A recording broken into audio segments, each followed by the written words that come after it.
So in this problem, our objective is that I can use an electric field that varies with position to calculate the movement and position of a changed object through several iterations.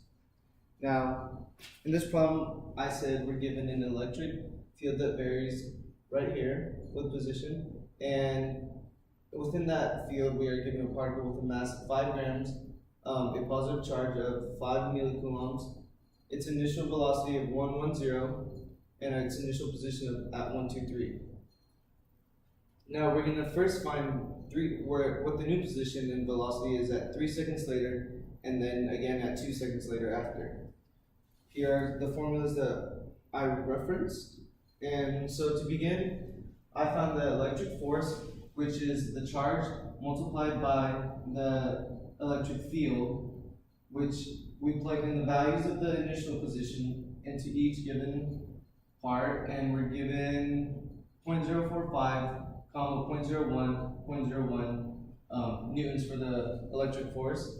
After that, we use the momentum principle to find the final velocity, which is, as you can see, we got final velocity by itself, and we plugged in the Fnet, and Fnet is only F electric in this problem. So that goes here, multiplied by delta T. Right now we're finding for 3 seconds later, and then divided by the mass, which is 0.005 kilograms. We did also convert from grams and millicoulombs over here. And so added the initial velocity. And then our final velocity for 3 seconds later is 28,7,7 meters per second. For our final position, we did the update formula, which is our final equals our initial plus V average multiplied by delta T. So our initial is given right here, which is at 123, plus our V average is also the same as our final momentum divided by mass, which is, when you write it out, also the same as the final velocity here, multiplied by delta T, which is 3 seconds. And so plug it into our calculator and we get 85, 23, 24 for the final position at 3 seconds later. Now with these given values, to find the 2 seconds later, these become our initial velocity and our initial position. So here, just like we did right over here, we multiplied the charge by the electric field, and because our new position gives us these numbers, we plug that in to the right over there, and we're given 0.36, 0.85, 0.115 newtons for our electric force.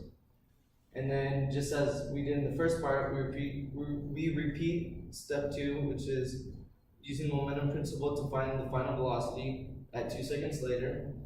And our initial velocity this time is going to be what our final velocity was over here.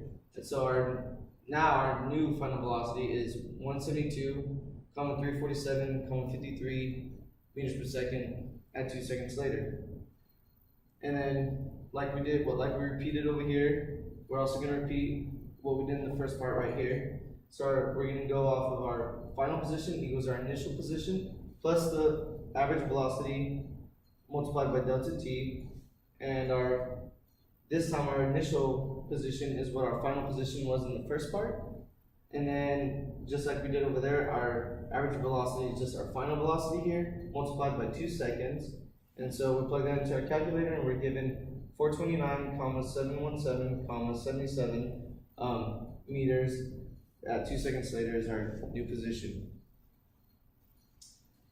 So here we were able to use the momentum principle, and we were able to use the electric field and electric force to find our new velocities and position.